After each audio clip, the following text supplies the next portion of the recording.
Imagine you are standing in a ring. The lights are blinding. The noise of the crowd is a distant roar, muffled by the blood rushing in your ears. Across from you is an opponent who wants to hurt you. You plant your feet. You coil your body like a spring. You throw the hardest punch you have ever thrown in your life. For a fraction of a second, your entire existence is focused on the 2 inches of bone and cartilage that are about to collide with another human being. The impact is not just a physical event. It is a biological symphony of destruction. Bones flex, skin tears, nerves fire in a screaming cascade of signals to a brain that is suddenly terrifyingly awake. But how hard was that punch, really? Could you have thrown it harder? What is the absolute limit of human violence? Not fueled by rage or fear, but defined by the cold, hard laws of physics and biology. And what if you could break those laws? What is the hardest punch your body can throw? Let's find out. According to science. Welcome to What If Science. To understand the limit of a punch, you first have to understand that a punch is not just an arm. It is a full-body chain reaction that starts in your feet and ends in your knuckles. Most people think punching is about arm strength. They are wrong. A truly devastating punch comes from the ground. When a professional boxer throws a cross, the motion begins in the toes, travels up through the rotating calf and thigh, into the twisting hip, across the engaged core, through the rotating shoulder, and finally down the arm, accelerating the fist like a stone released from a sling. The more efficiently you can link these segments, the kinetic chain, the more mass you can throw behind that small, hard point of impact. Physics calls this impulse. The force of a punch is not just about how fast your fist is moving. It's about how much mass you put behind it and how quickly you stop it. A massive, slower fist can deliver more force than a tiny, lightning-fast one. That's why heavyweights hit harder than featherweights, even if their punches are slower. There is simply more mass in the chain. But mass and speed are only part of the equation.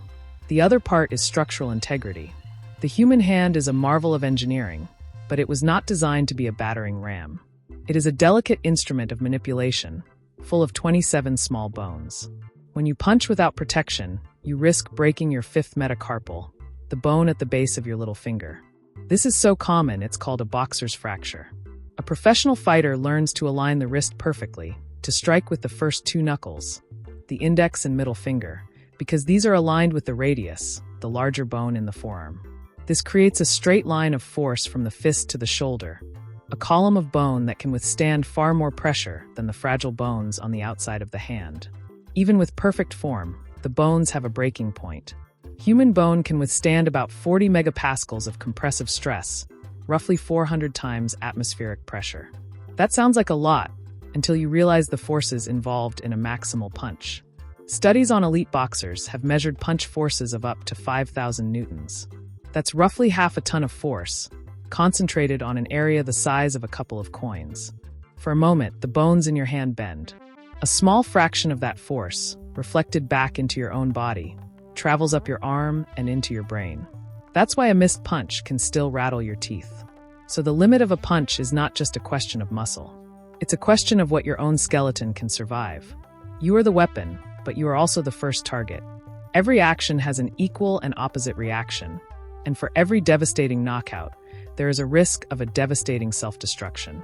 This leads us to the heaviest recorded punchers on the planet. Names like Francis Ngannou, a mixed martial artist whose punch has been measured at a force equivalent to 96 horsepower. Imagine being hit by a Ford F-150 at full speed, but concentrated on a surface smaller than a postage stamp. That's the kind of force we are talking about. His punch is not just a knockout punch. It is a life-altering event. But even Ngannou is not at the absolute biological limit. He is at the limit of training, of genetics, and of the rules of his sport. What if we removed all restrictions? What if we were not talking about a human in a ring, but a human engineered for one purpose? To deliver the maximum possible impact. We would first look at the kinetic chain again. We would increase the density of the lower body muscle mass. The glutes, the quads, the core. This is where the power comes from. Next, we would shorten the lever. A bent arm delivers more peak force than a fully extended one. Then, we would increase the bone density.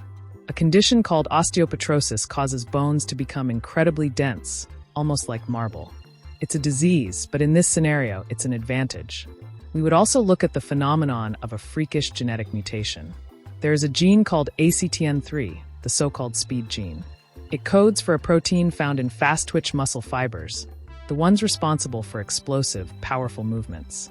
A specific mutation in this gene is vastly more common in elite power athletes. Some people have more fast-twitch fibers, and their muscles generate more force faster. And then there is the most extreme, violent biomechanical action a human body can produce. Not a punch, but a stomp. A downward stomp can generate over 16,000 newtons of force, because you can engage the largest muscles in your body, your quads and glutes, without the rotational complexity of a punch. It's a primitive, brutal move, and it dwarfs the force of even the hardest punch. But what if we took inspiration from the animal kingdom? The pistol shrimp, a tiny creature, snaps its claw so fast it creates a cavitation bubble that implodes with temperatures hotter than the surface of the sun, releasing a shockwave that stuns its prey. It doesn't have massive muscles. It has a spring-loaded latch mechanism, a biological catapult that stores energy and releases it in an instant. If a human could replicate that, storing elastic energy in a modified tendon and releasing it in a fraction of a millisecond, the punch would not just be heavy. It would be explosive. It would break the sound barrier. It would kill the puncher because the shockwave would turn their own arm to jelly. Evolution gives each creature the tools it needs to survive, and the pistol shrimp's claw is a reminder that brute force is not the only path to devastating power. Sometimes it's about the mechanism, but we are not machines. We are animals, and our bodies are governed by fear.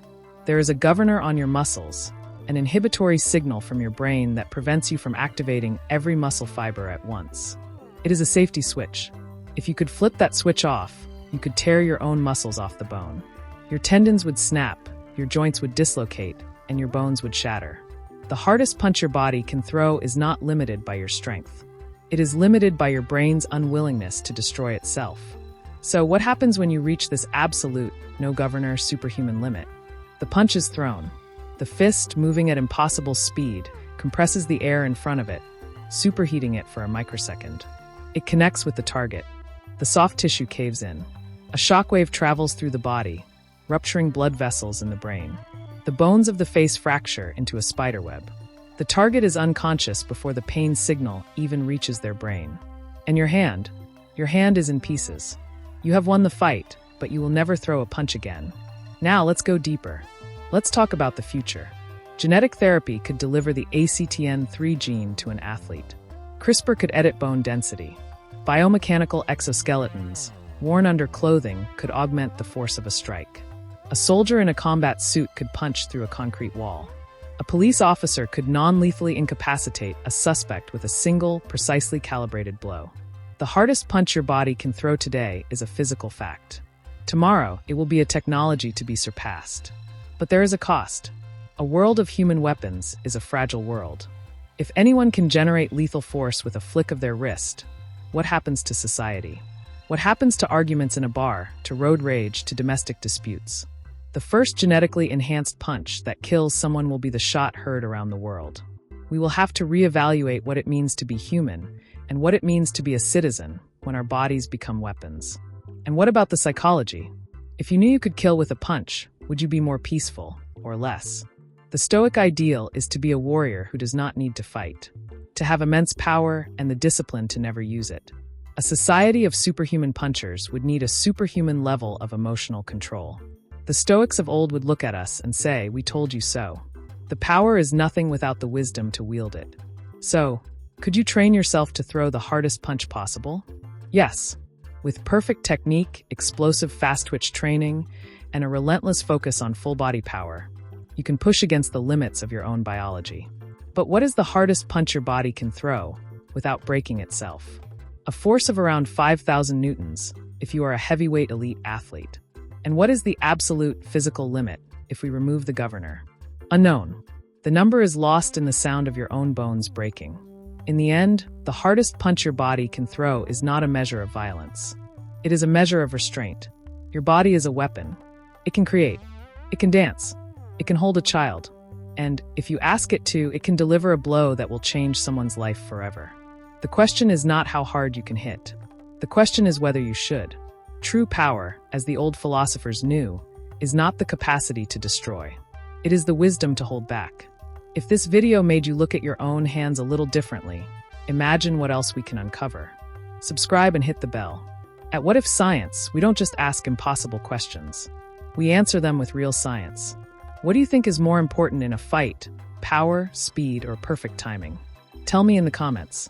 I'll read every single one.